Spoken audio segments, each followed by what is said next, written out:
ಸೌಂದರ್ಯ ಹಾಳಾಗತ್ತೆ ಅಂತ ಹೇಳಿ ಎದೆ ಹಾಲನ್ನು ಕುಡಿಸೋದನ್ನೇ ಬಿಟ್ಬಿಡ್ತಾರೆ. ಹೆಣ್ತನ ಹೇಗೆ ಸೌಂದರ್ಯವನ್ನು ತಂದು ಕೊಡುತ್ತೋ ತಾಯ್ತನ ಕೂಡ ಅಷ್ಟೇ ಸೌಂದರ್ಯವನ್ನು ಹೆಚ್ಚಿಸುತ್ತೆ. ಈ ಖಿನ್ನತೆಗೊಳಗಾಗ್ತಾರೆ ಕೆಲವರು, ಸೊ ಅದು ಇರೋದಿಲ್ಲ. ಇವೆಲ್ಲವೂ ಕೂಡ ತಾಯಿಯ ಆರೋಗ್ಯಕ್ಕೂ ಒಳ್ಳೆಯದು ಮತ್ತು ಮಗುವಿನ ಆರೋಗ್ಯಕ್ಕೂ ಕೂಡ ಒಳ್ಳೆಯದು. ನಮಸ್ಕಾರ, ಪ್ರಜಾವಾಣಿ ಬ್ರಾಡ್ಕಾಸ್ಟಿಗೆ ಸ್ವಾಗತ. ನಾನು ಉಮಾ ಅನಂತ್. ಸ್ತನ್ಯಪಾನ ಮಗುವಿಗೆ ಸಂಜೀವಿನಿ ಇದ್ದ ಹಾಗೆ. ಮಗುವಿಗೆ ಪರಿಪೂರ್ಣ ಆಹಾರ ಎಂದರೆ ಅದು ಎದೆಹಾಲು. ಮಗು ಹುಟ್ಟಿದ ದಿನದಿಂದ ಕನಿಷ್ಠ 6 ತಿಂಗಳವರೆಗೆ ಎದೆಹಾಲನ್ನು ಮಾತ್ರ ಕುಡಿಯಬೇಕು. ಆಗಸ್ಟ್ 1ರಿಂದ ಜಾಗತಿಕವಾಗಿ ವಿಶ್ವ ಸ್ತನ್ಯಪಾನ ಸಪ್ತಾಹವನ್ನು ಆಚರಿಸಲಾಗುತ್ತದೆ. ಈ ಹಿನ್ನೆಲೆಯಲ್ಲಿ ಸ್ತನ್ಯಪಾನದಿಂದ ಮಗುವಿಗೆ ಆಗುವಂತಹ ಆರೋಗ್ಯ ಲಾಭ ಏನು, ಸ್ತನ್ಯಪಾನ ಕುಡಿಸುವುದರಿಂದ ತಾಯಂದಿರಿಗೆ ಆಗುವಂಥ ಆರೋಗ್ಯ ಪ್ರಯೋಜನಗಳೇನು ಮುಂತಾದ ವಿಷಯಗಳ ಬಗ್ಗೆ ನಮಗಿಂದು ಸಮಗ್ರವಾಗಿ ಮಾಹಿತಿ ನೀಡೋದಕ್ಕೆ ನಾಡಿನ ಖ್ಯಾತ ಆಯುರ್ವೇದ ತಜ್ಞೆ ಡಾಕ್ಟರ್ ವಸುಂಧರಾ ಭೂಪತಿಯವರು ನಮ್ಮೊಂದಿಗಿದ್ದಾರೆ. ಡಾಕ್ಟ್ರೇ, ನಿಮಗೆ ಈ ಪಾಡ್ಕಾಸ್ಟಿಗೆ ಸ್ವಾಗತ. ನಮಸ್ಕಾರ. ಡಾಕ್ಟ್ರೇ, ಈಗ ಸ್ತನ್ಯಪಾನ ಮಾಡೋದ್ರಿಂದ ಮಗುವಿಗೆ ಆಗುವ ಲಾಭ ಏನು ಮತ್ತು ಮಗುವಿನ ಆರೋಗ್ಯವನ್ನು ಕಾಪಾಡಿಕೊಳ್ಳುವಲ್ಲಿ ಸ್ತನ್ಯಪಾನದಿಂದ ಏನು ಪ್ರಯೋಜನ ಇದೆ ಅನ್ನೋದನ್ನು ನಮಗೆ ಹೇಳ್ಕೊಡಿ. ತಾಯಿಯ ಎದೆಹಾಲು ಅಂದರೆ ಸ್ತನ್ಯಪಾನ ಅನ್ನೋದು ನಿಜಕ್ಕೂ ನಾವು ಎದೆಹಾಲನ್ನು ಅಮೃತ ಅಂತಲೇ ಹೇಳ್ತೀವಿ. ಅದಕ್ಕೆ ಯಾವುದನ್ನು ಹೋಲಿಕೆ ಮಾಡೋದಕ್ಕಾಗಲ್ಲ.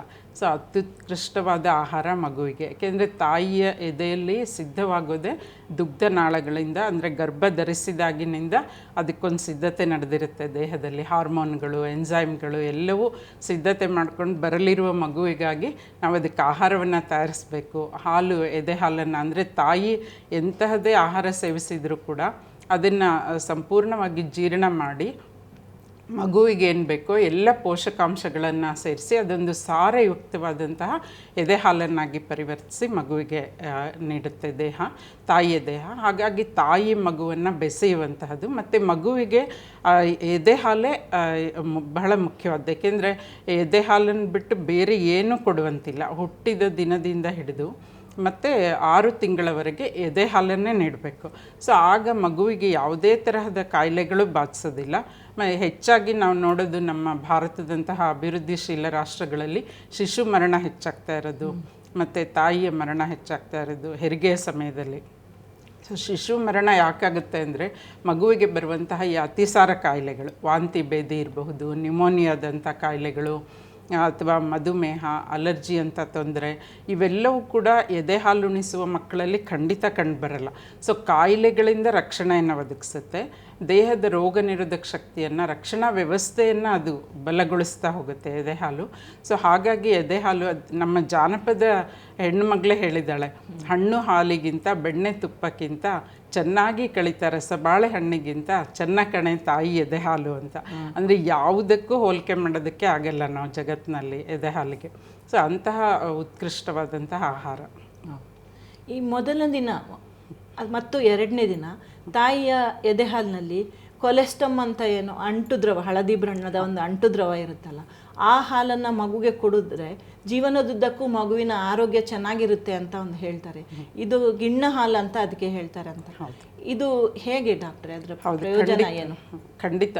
ಮುಂಚೆ ಎಲ್ಲ ಏನು ಮಾಡ್ತಾಯಿದ್ರು, ಆರಂಭದ ದಿನ ಮಗುವಿಗೆ ಹಾಲು ಕುಡಿಸ್ತಿರಲಿಲ್ಲ. ನೀರು ಕುಡಿಸೋದು, ಸಕ್ಕರೆ ನೀರು, ಜೇನುತುಪ್ಪ ನೆಕ್ಸೋದು, ಇದೆಲ್ಲ ಹಿಂದಿನ ಕಾಲದಲ್ಲಿ ಮಾಡ್ತಾಯಿದ್ರು. ಆದರೆ ಖಂಡಿತ ಅಲ್ಲಿ ಈಗ ನಾವು ತಾಯಿಯಲ್ಲಿ ಹೆರಿಗೆ ಆದ ಮೊದಲ ಗಂಟೆಯೊಳಗೆ, ಅಂದರೆ 1 ಗಂಟೆಯೊಳಗೆ, ಅದು ಸಿಸೇರಿಯನ್ ಆಗಲಿ, ನಾರ್ಮಲ್ ಹೆರಿಗೆ ಆಗಲಿ, ಫೋರ್ಸೆಪ್ಸ್ ಹೆರಿಗೆ ಆಗಲಿ, ಯಾವುದೇ ಆಗಲಿ, ಹೆರಿಗೆ ಆದ ಮೊದಲ 1 ಗಂಟೆಯೊಳಗೆ ಮಗುವಿಗೆ ಹಾಲನ್ನು ಕುಡಿಸ್ಬೇಕು. ಅದರಲ್ಲೂ 24 ಗಂಟೆಯೊಳಗೆ ಮತ್ತು 2 ದಿನದಿಂದ 5 ದಿನಗಳವರೆಗೂ ಈ ಕೊಲೆಸ್ಟ್ರಾಮ್ ಇರುತ್ತೆ. ಸೊ ಅದು ಏನಂತ ಹೇಳಿದರೆ ಹಳದಿ ಬಣ್ಣದ ಹಾಲು. ಅದರಲ್ಲಿ ಅತಿ ಹೆಚ್ಚು ಪೋಷಕಾಂಶಗಳಿರುತ್ತೆ. ಆಮೇಲೆ ಪ್ರತಿಕಾಯಗಳಿರುತ್ತೆ. ಪ್ರತಿಕಾಯಗಳಂದರೆ ರೋಗ ನಿರೋಧಕ ಶಕ್ತಿಯನ್ನು ಹೆಚ್ಚಿಸುವಂತಹ ಒಂದು ಅಂಶ ಅದು.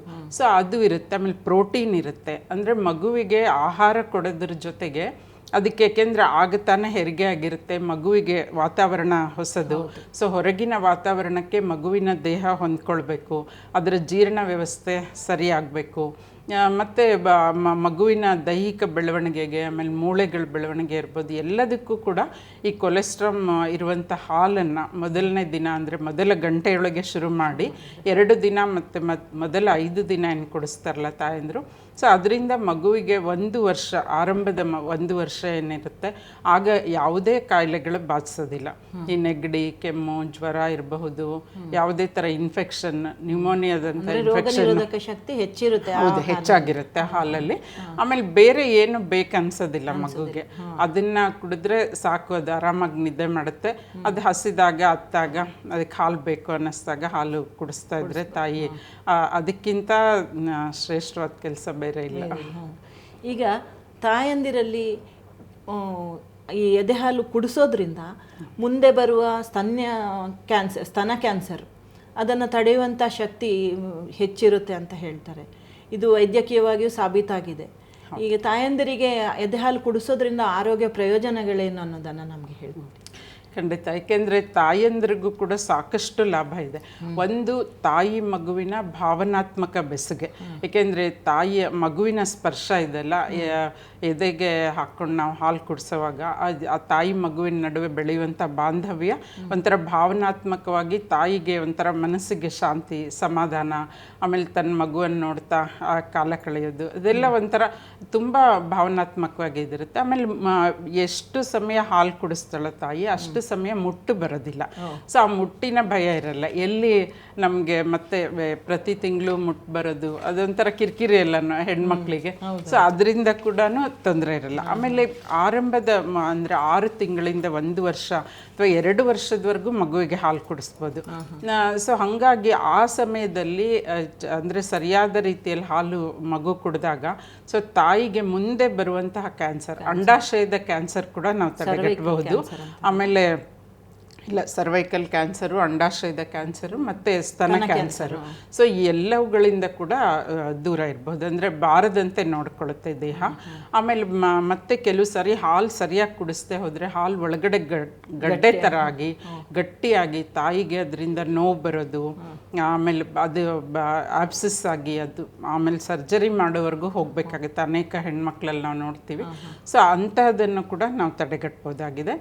ಹಾಗಾಗಿ ತಾಯಿ ಹಾಲು ಎಷ್ಟು ಕುಡಿಸ್ತಾಳೆ ಮಗುವಿಗೆ ಅಷ್ಟು ಒಳ್ಳೆಯದು. ಅಂದರೆ ಒಂದು ದೈಹಿಕವಾಗಿ, ಮಾನಸಿಕವಾಗಿ, ಭಾವನಾತ್ಮಕವಾಗಿ ಎಲ್ಲ ರೀತಿಯ ಒಂದು ಬೆಸುಗೆಗೆ ಕಾರಣ ಆಗುತ್ತೆ. ಆಮೇಲೆ ಸೌಂದರ್ಯ ಹೆಚ್ಚಿಸುತ್ತೆ ತಾಯ್ತನ. ತುಂಬ ಜನ ಅದು ತಪ್ಪು ತಿಳುವಳಿಕೆ ಇದೆ. ಏಕೆಂದರೆ ತಾಯಿ ಆದಾಗ ಅಂತ ಹೆಣ್ಣಿನ ಮುಖದಲ್ಲಿ ಒಂದು ಕಳೆ ಬರುತ್ತಲ್ಲ, ಹೆಣ್ಣು ಮಕ್ಕಳ ಮುಖದಲ್ಲಿ ಹೇಳ್ಬೇಕಂತ ಅನ್ಕೊಂಡಿದ್ದೆ. ತಾಯಿ ಆದವಳು ಸೌಂದರ್ಯ ಈಗ ಹೆಚ್ಚಿನ ಈಗ ಯುವ ಇದು ತಾಯಂದಿರು ಏನು ಮಾಡ್ತಾರೆ ಅಂದರೆ ಸೌಂದರ್ಯ ಹಾಳಾಗತ್ತೆ ಅಂತ ಹೇಳಿ ಎದೆಹಾಲನ್ನು ಕುಡಿಸೋದನ್ನೇ ಬಿಟ್ಬಿಡ್ತಾರೆ. ಇದರಿಂದ ಮಗುವಿಗೆ ಎದೆಹಾಲಿಂದ ವಂಚಿತ ಆಗುತ್ತೆ ಮಗು. ಇದರಿಂದ ತಾಯಿಯ ಸೌಂದರ್ಯ ಹಾಳಾಗುತ್ತೆ ಅನ್ನೋ ತಪ್ಪು ಕಲ್ಪನೆಯಿಂದಲೇ ಹೀಗೆ ಆಗ್ತಾ ಇದೆ.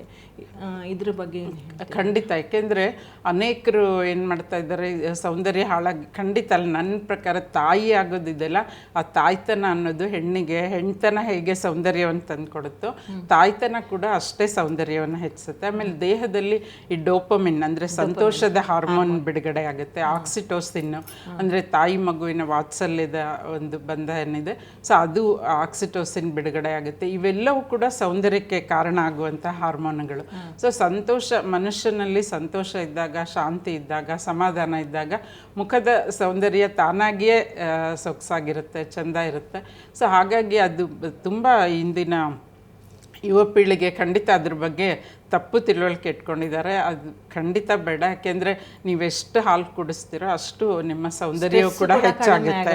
ಆಮೇಲೆ ಮಾನಸಿಕ ಒತ್ತಡ ಇರಲ್ಲ. ಈಗ ಬಾಣಂತಿಯರಲ್ಲಿ ಸಾಮಾನ್ಯವಾಗಿ ನಾವು ನೋಡ್ತೀವಿ ಈ ಖಿನ್ನತೆಗೊಳಗಾಗ್ತಾರೆ ಕೆಲವರು. ಸೊ ಅದು ಇರೋದಿಲ್ಲ. ಯಾಕೆಂದರೆ ಒಂಥರ ಮಗು ಯಾವಾಗ ಅಳುತ್ತೋ ಮಗುವಿನ ಕಡೆ ಗಮನ ಹೋಗ್ತಾ ಇರುತ್ತೆ. ಅದಕ್ಕೆ ಹಾಲು ಉಡಿಸೋದ್ರಿಂದ, ಆಮೇಲೆ ಹಾಲು ಉಡಿಸೋದ್ರಿಂದ ನಾನು ಯಾವ ರೀತಿ ಆಹಾರ ತಗೋಬೇಕು, ನಾನು ಹೇಗೆ ನನ್ನ ದಿನನಿತ್ಯದ ಒಂದು ಹೇಗಿರಬೇಕು, ರುಟೀನ್ ಹೇಗಿರಬೇಕು, ಇವೆಲ್ಲ ತಾಯಿ ಆಲೋಚನೆ ಮಾಡಬೇಕಾಗುತ್ತೆ. ಆಮೇಲೆ ಇವೆಲ್ಲವೂ ಕೂಡ ತಾಯಿಯ ಆರೋಗ್ಯಕ್ಕೂ ಒಳ್ಳೆಯದು ಮತ್ತು ಮಗುವಿನ ಆರೋಗ್ಯಕ್ಕೂ ಕೂಡ ಒಳ್ಳೆಯದು. ಸೊ ಎರಡೂ ರೀತಿಯಲ್ಲಿ ಲಾಭಗಳು ತಾಯಿ ಮತ್ತು ಮಗು ಇಬ್ಬರಿಗೂ ಕೂಡ ಸಿಗುತ್ತೆ ಎದೆ ಹಾಲು ಉಡಿಸೋದ್ರಿಂದ. ಈಗ 6 ತಿಂಗಳವರೆಗೆ ಬರೀ ಎದೆ ಹಾಲನ್ನು ಮಾತ್ರ ಕೊಡಬೇಕಂತ ಹೇಳ್ತೀರಿ ನೀವು. ಅದಾದಮೇಲೆ ಈ ಸಪ್ಲಿಮೆಂಟರಿ ಫುಡ್ ಮಗುಗೆ ರಾಗಿ ಸರಿ ಕೊಡೋದಾಗಲಿ ಅಥವಾ ಇನ್ಯಾವುದೋ ಒಂದು ಗಂಜಿ ಕೊಡೋದಾಗಲಿ ಕೊಡ್ತಾರೆ. ಇದು ಯಾವ ರೀತಿ, ಈಗ ಮಾರ್ಕೆಟಲ್ಲಿ ಬೇರೆ ಬೇರೆ ಥರದ ಜಾಹೀರಾತುಗಳು ಬಂದಿದೆ, ಅದನ್ನು ಕೊಡಿ, ಇದನ್ನು ಕೊಡಿ, ಪ್ರೋಟೀನ್ ಕೊಡಿ ಅಂತ ಹೇಳಿ. ಈಗ 6 ತಿಂಗಳ ನಂತರ ಮಗುಗೆ ಬೇರೆ ಆಹಾರ ಸಪ್ಲಿಮೆಂಟ್ರಿ ಫುಡ್ಡನ್ನು ಕೊಡಬೇಕಂತ ಹೇಳ್ತೀರಲ್ಲ, ಏನನ್ನು ಕೊಡ್ಬೋದು ಮಗುವಿನ ಆರೋಗ್ಯ ಚೆನ್ನಾಗಿರಲಿಕ್ಕೆ ಅಂತ? ಖಂಡಿತ. ಯಾಕೆಂದರೆ ಮಗುವಿಗೆ 6 ತಿಂಗಳಾದ್ಮೇಲೆ ಬರೀ ಹಾಲು ಸಾಕಾಗಲ್ಲ. ಯಾಕೆಂದರೆ ಬೆಳವಣಿಗೆ ಆಗ್ತಾ ಇರುತ್ತೆ ಮಗು. ಆಮೇಲೆ ಅದಕ್ಕೆ ಮೂಳೆ ಬೆಳವಣಿಗೆ ಇರ್ಬೋದು, ಮೆದುಳಿನ ಬೆಳವಣಿಗೆ ಇರ್ಬೋದು. ಆಮೇಲೆ ಎದೆ ಹಾಲು ಕುಡಿಸೋದು ಕೂಡ ಮೆದುಳಿನ ಬೆಳವಣಿಗೆಗೆ ಬಹಳ ಮುಖ್ಯ. ಮಗು ನಮ್ಮ ಮಕ್ಕಳು ಬುದ್ಧಿವಂತರಾಗಬೇಕಂದ್ರೆ ನಾವೆಲ್ಲರೂ ಆಸೆ ಪಡ್ತೀವಿ, ಎಲ್ಲ ತಾಯಂದರು. ಸೊ ಹಾಗಾಗಿ ಇದು ಎದೆ ಹಾಲು ಉಡಿಸೋದು ಕೂಡ ಮಗುವಿನ ಮೆದುಳಿನ ಬೆಳವಣಿಗೆಗೆ ಕೂಡ ಸಹಾಯಕ ಆಗುತ್ತೆ. ಆಮೇಲೆ ನೀವು ಆಗಲೇ ಕೇಳ್ದಂಗೆ ಪೂರಕ ಆಹಾರವನ್ನು ನಾವು 6 ತಿಂಗಳ ನಂತರ ರಾಗಿ ಸರಿನ ಸ್ಟಾರ್ಟ್ ಮಾಡ್ಬೋದು. ಯಾಕೆಂದರೆ ರಾಗಿಯನ್ನು ಕೂಡ ನಾವು ತೊಳೆದ್ಬಿಟ್ಟು ನೆರಳಲ್ಲಿ ಒಣಗಿಸ್ಬೇಕು. ಅಂದರೆ ಪೂರ್ತಿಯಾಗಿ ಒಣಗಬಾರ್ದದು. ಇನ್ನು ಸ್ವಲ್ಪ ಅದರಲ್ಲಿ ತೇವಾಂಶ ಇದೆ ಅನ್ನುವಾಗಲೇ ನೆರಳಲ್ಲಿ ಒಣಗಿಸಿ ನಂತರ ಅದನ್ನು ಮೊಳಕೆ ಬರೆಸ್ಬಿಟ್ಟು ಅದನ್ನು ಪುಡಿ ಮಾಡ್ಕೊಳ್ಬೇಕು. ಪುಡಿ ಮಾಡಿ ಒಂದು ಬಟ್ಟೆಯಲ್ಲಿ ಶೋಧಿಸ್ಕೊಳ್ಬೇಕು. ಅಂದರೆ ಅದು ತುಂಬ ನೈಸ್ ಪೌಡ್ರ್ ಆಗುತ್ತೆ. ಸೊ ಅದನ್ನು ಮೊದಲು ಬರೀ ರಾಗಿ ಪುಡಿಯನ್ನು ಮಾತ್ರ ಕೊಡಬೇಕು. ಅದನ್ನು ತುಪ್ಪ ಉಪ್ಪು ಹಾಕಿ ಸ್ವಲ್ಪ ಬಿಸಿ ನೀರಲ್ಲಿ ಕಲಸಿ ಅಥವಾ ತುಪ್ಪ ಉಪ್ಪು ಬೆರೆಸಿ ಪೇಸ್ಟ್ ತರಹ ಮಾಡಿ ತಿನ್ನಿಸ್ಬೋದು ಮಗುವಿಗೆ. ಅಥವಾ ನೀರು ತರಹ ಮಾಡಿ ಗಂಜಿ ತರಹ ಮಾಡಿ ಕೂಡ ಕುಡಿಸ್ಬೋದು ಹಾಲಿನ ರೀತಿಯಲ್ಲಿ. ಆಮೇಲೆ ನಂತರದಲ್ಲಿ ಅಂದರೆ ಅದು ಸ್ವಲ್ಪ ಮಗುವಿಗೆ ಜೀರ್ಣ ಆಗುತ್ತೆ, ದಿನಕ್ಕೊಂದು ಸರಿ ಕೊಡೋದು. ಆಮೇಲೆ 2 ಸರಿ ಹೆಚ್ಚಿಸ್ಬೋದು. ಅದಾದ ನಂತರ ಅದಕ್ಕೆ ಕಾಳುಗಳನ್ನ ಆ್ಯಡ್ ಮಾಡಬೇಕಂದ್ರೆ ಪ್ರೋಟೀನು, ನಾವು ಹೆಸರು ಕಾಳು ಇರಬಹುದು, ಆಮೇಲೆ ಕಡಲೆಕಾಳು ಇರ್ಬೋದು, ಅವುಗಳನ್ನ ಹುರಿದು ಅಥವಾ ಕಡಲೆಬೇಳೆ, ಹೆಸರು ಬೇಳೆ ಇವುಗಳನ್ನ ಹುರಿದು ಪುಡಿ ಮಾಡಿ ಆಮೇಲೆ ಬಾದಾಮಿ ಕೂಡ ಸೇರಿಸ್ಬೋದು. ಅದನ್ನು ಸೇರಿಸಿ ರಾಗಿ ಹಿಟ್ಟಿನ ಜೊತೆಗೆ ಸೇರಿಸಿ ಕೊಡ್ಬೋದು. ಈಗ ಉದ್ಯೋಗಸ್ಥ ತಾಯಂದಿರು ಮೊದಲೆಲ್ಲ 3 ತಿಂಗಳು ಹೆರಿಗೆ ರಜೆ ಇತ್ತು, ಈಗ 6 ತಿಂಗಳಾಗಿದೆ. 6 ತಿಂಗಳ ನಂತರ ಅವರು ಕಚೇರಿಗೋ ಬೇರೆ ಕೆಲಸಕ್ಕೋ ತೆರಳುವಾಗ ಕೆಲವು ತಾಯಂದಿರು ಎದೆ ಹಾಲನ್ನು ಹಿಂಡಿ ಫ್ರಿಜ್ನಲ್ಲಿಟ್ಟು ಸ್ಟೋರ್ ಮಾಡಿ ಮಗುಗೆ ಕೊಡ್ತಾರೆ. ಈ ಥರ ಕೊಡೋದ್ರಿಂದ ಮಗುವಿನ ಬೆಳವಣಿಗೆ ಆಗುತ್ತಾ ಅಥವಾ ಅದು ಒಳ್ಳೆಯದಾ, ಅದು ಏನು ಅಂತ ನಮಗೆ ಸ್ವಲ್ಪ ಹೇಳಿ. ಖಂಡಿತ. ಯಾಕೆಂದರೆ ನಾವು ಹಾಗೆ ಹೊರಗಡೆ ನಾರ್ಮಲ್ ಟೆಂಪರೇಚರಲ್ಲಿಟ್ಟರೆ ಕೆಲವು ಗಂಟೆಗಳು ಮಾತ್ರ ಇಡ್ಬೋದು. ಬಟ್ ಫ್ರಿಜ್ನಲ್ಲಿ ಇಟ್ಟು ಹೋದಾಗ 1 ದಿನದವರೆಗೂ ಇಟ್ಟಬಹುದು. ಅಂದರೆ ಸಾಮಾನ್ಯವಾಗಿ ಹೊರಗಡೆ ಇಟ್ಟಾಗ 6 ರಿಂದ 8 ಗಂಟೆಗಳ ಕಾಲ ಅಂತ ಹೇಳ್ತೀವಿ. ಇದು ಫ್ರಿಜ್ನಲ್ಲಿ ಇಟ್ಟಾಗ ನಾವು 12 ರಿಂದ 24 ಗಂಟೆವರೆಗೂ ಕೂಡ ಅದನ್ನು ಫ್ರೀಸರಲ್ಲಿಟ್ಟು ಆಮೇಲೆ ನಾರ್ಮಲ್ ಟೆಂಪ್ರೇಚರ್ಗೆ ತಂದು ಮಗುವಿಗೆ ಹಾಲು ಕುಡಿಸ್ಬೋದು. ಸೊ ಏಕೆಂದರೆ ಇದು ತಾಯಿ ಹಾಲು ಅಂದರೆ ಏನೇನು ಪೋಷಕಾಂಶಗಳಿರಬೇಕು ಎಲ್ಲವೂ ಇರುತ್ತೆ. ಆದರೆ ಅದನ್ನು ನಾವು ಯಾವ ಕಂಟೈನರಲ್ಲಿ ಹಾಕಿಡ್ತೀವೋ ಅದು ಸ್ವಚ್ಛವಾಗಿರಬೇಕು, ಶುದ್ಧವಾಗಿರಬೇಕು. ಯಾಕೆಂದರೆ ನೀವು ಪ್ಲಾಸ್ಟಿಕ್ ಬಾಟಲಿಯಲ್ಲಿ ತೆಗೆದಿಟ್ರೆ ಅಥವಾ ಸ್ಟೀಲಿಂದಾದ್ರೂ ಅದನ್ನು ಬಿಸಿನೀರಲ್ಲಿ ತೊಳೆದು ಅಂದರೆ ಸ್ಟರ್ಲೈಸ್ ಸರಿಯಾಗಿ ಮಾಡಿ ಆಮೇಲೆ ಅದರಲ್ಲಿ ಹಾಲನ್ನು ಹಾಕಿ ತೆಗೆದಿಡಬೇಕು. ಆಮೇಲೆ ಮಗುವಿಗೆ ಕುಡಿಸಿದ ನಂತರ ಕೂಡ ಅದನ್ನು ಸ್ವಚ್ಛಗೊಳಿಸಿ ಅದು ಕಂಪ್ಲೀಟ್ ಒಣಗಿದ ನಂತರ ಮತ್ತೆ ಮರುದಿನ ಹಾಲನ್ನು ಹಾಕುವಾಗ ಈ ಎಲ್ಲ ಎಚ್ಚರಿಕೆಯನ್ನು ತಗೊಳ್ಬೇಕು. ಏಕೆಂದರೆ ಅದರಿಂದಾಗಿನೇ ಮಗುವಿಗೆ ಬ್ಯಾಕ್ಟೀರಿಯಾ ಅಥವಾ ವೈರಲ್ ಇನ್ಫೆಕ್ಷನ್ ಆಗುವ ಸಾಧ್ಯತೆ ಇರುತ್ತೆ, ಹಾಲಿನಿಂದ ಆಗೋದಿಲ್ಲ. ಸೊ ಹಾಲಿನ ಕಂಟೈನರ್ನಿಂದ ಆಗುತ್ತೆ. ಸೊ ಹಾಗಾಗಿ ಅದನ್ನು ಮಾಡಬಹುದು. ಅಥವಾ ಕೆಲವು ಇದರಲ್ಲಿ ಆಫೀಸ್ಗಳಲ್ಲಿ ಮಗುವನ್ನು ನೋಡ್ಕೊಳ್ಳೋಕ್ಕೆ ಜಾಗ ಇದ್ದರೆ ಅಲ್ಲಿ ಮಗುವನ್ನು ಕರ್ಕೊಂಡೋಗಿ ಆಟ ಆಡ್ಸೋಕ್ಕೆ ಬಿಟ್ಟು ಇವರು ಅಲ್ಲಿ ಬಂದು ಕುಡಿಸಿ ಕೂಡ ಹೋಗಬಹುದು, ಅದನ್ನು ಮಾಡಬಹುದು. ಇಲ್ಲ ಮನೇಲಿ ತೆಗೆದಿಟ್ಟು ಹೋಗ್ಬೋದಾಗುತ್ತೆ. ಈಗ ಕೆಲವು ಬಾಣಂತಿಯರಲ್ಲಿ ಎದೆಹಾಲು ಉತ್ಪತ್ತಿ ಆಗುತ್ತೆ, ಆದರೆ ಕಡಿಮೆ ಇರುತ್ತೆ, ಮಗುಗೆ ಅದು ಸಾಕಾಗೋದಿಲ್ಲ. ಇನ್ನು ಕೆಲವು ಬಾಣಂತಿಯರಲ್ಲಿ ಎದೆಹಾಲು ಉತ್ಪತ್ತಿನೇ ಆಗಲ್ಲ. ಇದಕ್ಕೆ ಆಯುರ್ವೇದದಲ್ಲಿ ಒಳ್ಳೊಳ್ಳೆ ಔಷಧೋಪಚಾರ ಇದೆ ಅಂತ ನಾನು ಕೇಳಿದ್ದೀನಿ. ಏನೇನು ಔಷಧ ತಾಯಂದಿರು ತಗೋಬೋದು ಡಾಕ್ಟ್ರೆ? ಖಂಡಿತ. ಯಾಕೆಂದರೆ ತಾಯಿಗೆ ಆಹಾರ ಬಹಳ ಮುಖ್ಯ ಆ ಸಮಯದಲ್ಲಿ. ಅದು ಆರಂಭದ ಹೆರಿಗೆಯಾದ ಮೊದಲ ದಿನ 2ನೇ ದಿನ ಅಂತೂ ತೆಳುವಾದ ಅಂದರೆ ಅನ್ನ ತಿಳಿಸಾರು ಇರಬಹುದು ಅಥವಾ ಗಂಜಿ ಕೊಡಬೇಕು. ಆಮೇಲೆ ಬೆಳ್ಳುಳ್ಳಿ, ಮೆಣಸು, ಕೊಬ್ಬರಿ ಅಂದರೆ ಗಿಟ್ಕಾ ಕೊಬ್ಬರಿ ಇವೆಲ್ಲ ಹೆಚ್ಚಾಗಿ ಕೊಡಬೇಕಾಗತ್ತೆ ಆ ಸಮಯದಲ್ಲಿ. ಆಮೇಲೆ ಹಾಲು ಮತ್ತು ಹಾಲಿನಿಂದ ತಯಾರಿಸಿದ ಪಾಯಸ ಇರುತ್ತಲ್ಲ, ಹೆಸರುಬೇಳೆ ಪಾಯಸ ಇರ್ಬೋದು ಅಥವಾ ಶಾವಿಗೆ ಪಾಯಸ ಇರ್ಬೋದು, ಅಕ್ಕಿ ಮತ್ತು ಕಡಲೆಬೇಳೆ ಹಾಕಿ ಮಾಡುವಂಥ ಪಾಯಸ ಅಥವಾ ಪೊಂಗಲ್ ತರಹದ್ದು. ಸೊ ಈ ತರಹದ ಆಹಾರವನ್ನು ಹೆಚ್ಚು ತಗೊಳ್ಬೇಕು. ಆಮೇಲೆ ಸೊಪ್ಪುಗಳು, ಎಲ್ಲ ಬಗೆಯ ಸೊಪ್ಪುಗಳು ಅಂದರೆ ದಂಟಿನ ಸೊಪ್ಪು ಕೂಡ ಹಾಲಿನ ಉತ್ಪತ್ತಿಯನ್ನು ಹೆಚ್ಚು ಮಾಡುತ್ತೆ. ಆಮೇಲೆ ತೊಂಡೆಕಾಯಿ ಪಲ್ಯ, ಆಮೇಲೆ ತೊಂಡೆ ಹಣ್ಣು ಸಿಕ್ಕರಂತೂ ಇನ್ನೂ ಒಳ್ಳೆಯದು. ಸೊ ಆಮೇಲೆ ಮುಳ್ಳು ಕೀರೆ ಸೊಪ್ಪು ಅಂತ ಹೇಳ್ತೀವಿ, ಅದು ಕೆಲವು ಸರಿ ಸಿಗುತ್ತೆ ಸಿಗಲ್ಲ, ಬಟ್ ಎಲ್ಲಿ ಸಿಗುತ್ತೆ ಅಂತ ನೋಡಿ ಅದನ್ನ ತಗೊಳ್ಬಹುದು. ಆಮೇಲೆ ಶತಾವರಿ ಅಂತಲೇ ಆಯುರ್ವೇದದಲ್ಲಿ ಒಂದು ಹಲವು ಮಕ್ಕಳ ತಾಯಿ ಬೇರು ಅಂತ ಹೇಳ್ತೀವಿ. ಅದರ ಹೆಸರೇ ಹಲವು ಮಕ್ಕಳ ತಾಯಿ ಬೇರು. ಸೊ ಅದನ್ನು ಶತಾವರಿ ಚೂರ್ಣವನ್ನು ಅಂದರೆ ಪುಡಿ ಮಾಡಿ ಅದನ್ನು ಜೇನುತುಪ್ಪದ ಜೊತೆಗೆ ತೊಗೊಳ್ಬೋದು, ಇಲ್ಲ ಅದರದ್ದೇ ಲೇಹ್ಯ ಸಿಗುತ್ತೆ, ಶತಾವರಿ ಲೇಹ್ಯ ಅಂತಲೇ ಸಿಗುತ್ತೆ. ಸೊ ಅದನ್ನು ಕೊಡ್ಬೋದು. ಅಂದರೆ 1 ಚಮಚ ಲೇಹ್ಯ ಕೊಟ್ಟು ನಂತರ ಹಾಲು ಕುಡಿಯೋದ್ರಿಂದ ಹಾಲಿನ ಉತ್ಪತ್ತಿ ಹೆಚ್ಚಾಗುತ್ತೆ.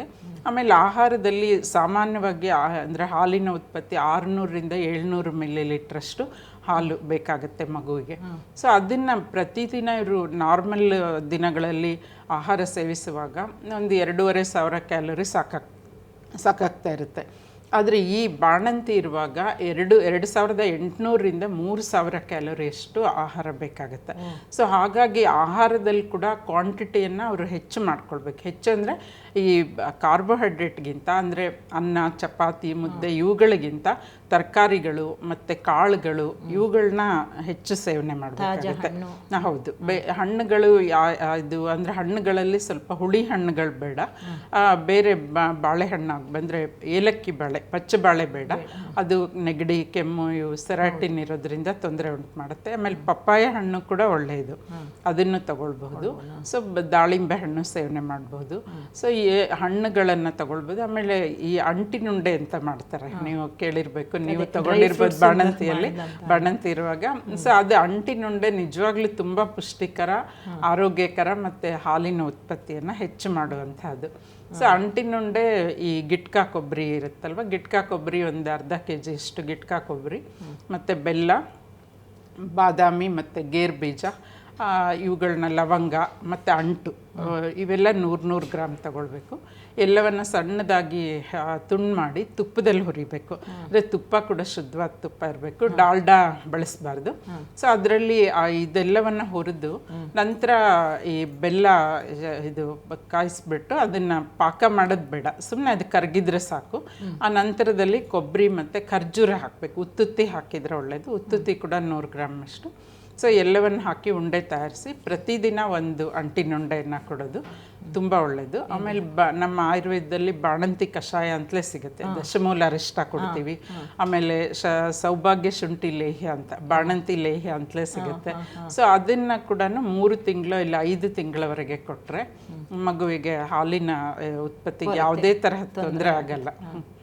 ಈಗ ಜಾಗತಿಕ ಸ್ತನ್ಯಪಾನ ಸಪ್ತಾಹದ ಈ ಸಂದರ್ಭದಲ್ಲಿ 1ನೇ ತಾರೀಕಿಂದ 7ನೇ ತಾರೀಕು ತನಕ ಆಚರಣೆ ಮಾಡ್ತಾ ಇದ್ದಾರಲ್ಲ, ಈ ಸಂದರ್ಭದಲ್ಲಿ ಎದೆಹಾಲು ಉಣಿಸುವ ತಾಯಂದಿರಿಗೆ ನೀವು ನೀಡುವ ಸಂದೇಶ ಏನು? ಆ್ಯಸ್ ಎ ಒಂದು ಆಯುರ್ವೇದ ತಜ್ಞೆಯಾಗಿ ನಿಮ್ಮ ಸಂದೇಶ ಏನು ಅಂತ ಹೇಳಬೇಕು?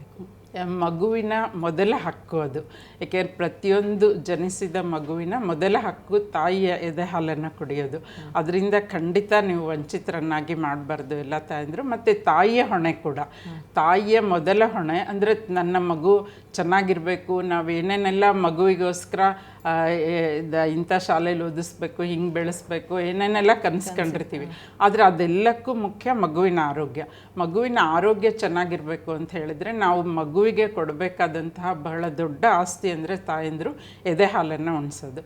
ಸೊ ಹಾಗಾಗಿ ಸಿಸೇರಿಯನ್ ಹೆರಿಗೆ ಆಗಲಿ, ನಾರ್ಮಲ್ ಹೆರಿಗೆ ಆಗಲಿ, ಯಾವುದೇ ರೀತಿಯಲ್ಲಿ ಹೆರಿಗೆ ಆದರೂ ಕೂಡ ಆರಂಭದ ದಿನದಿಂದ, ಹೆರಿಗೆಯಾದ ಮೊದಲ ಗಂಟೆಯಿಂದನೇ ಆರಂಭ ಆಗಿದ್ದು 6 ತಿಂಗಳು, 1 ವರ್ಷ, ಕೆಲವು ಸರಿ ಸಾಧ್ಯ ಆದರೆ 2 ವರ್ಷದವರೆಗೂ ಮಗುವಿಗೆ ಹಾಲು ಉಣಿಸೋದು ಅತ್ಯಂತ ಅವಶ್ಯಕ. ಮತ್ತು ನೀವು ಉತ್ತಮ ಪ್ರಜೆಯನ್ನು ನಮ್ಮ ದೇಶಕ್ಕೆ, ನಮ್ಮ ರಾಜ್ಯಕ್ಕೆ ನೀಡಬೇಕು, ನಮ್ಮ ಕುಟುಂಬಕ್ಕೆ ಬೇಕು ಅನ್ನೋದಾದರೆ ನಾವು ಪ್ರತಿಯೊಬ್ಬ ತಾಯಂದರು ಕೂಡ ಇದನ್ನು ಗಮನದಲ್ಲಿ ಇಟ್ಕೊಂಡು ಎದೆ ಹಾಲನ್ನು ಉಣಿಸ್ಬೇಕಾಗಿದ್ದು ಅತ್ಯಂತ ಅವಶ್ಯಕ. ಸ್ತನ್ಯಪಾನ ಸಪ್ತಾಹದ ಈ ಸಂದರ್ಭದಲ್ಲಿ ಮಗುವಿಗೆ ಎದೆಹಾಲು ಉಣಿಸುವುದರಿಂದ ಏನೇನು ಆರೋಗ್ಯ ಲಾಭ ಇದೆ ಎನ್ನುವುದನ್ನು ನಮಗೆ ಅತ್ಯಂತ ಸಮಗ್ರವಾಗಿ ಹೇಳಿಕೊಟ್ಟಂತಹ ನಾಡಿನ ಆಯುರ್ವೇದ ತಜ್ಞೆ ಡಾಕ್ಟರ್ ವಸುಂಧರಾ ಭೂಪತಿ ಅವರಿಗೆ ನಮಸ್ಕಾರಗಳು. ಇಂಥ ವಿಶಿಷ್ಟ ಕಾರ್ಯಕ್ರಮಗಳಿಗಾಗಿ ಪ್ರಜಾವಾಣಿ ಯೂಟ್ಯೂಬ್ ಚಾನಲನ್ನು ಸಬ್ಸ್ಕ್ರೈಬ್ ಆಗಿ. ಧನ್ಯವಾದಗಳು.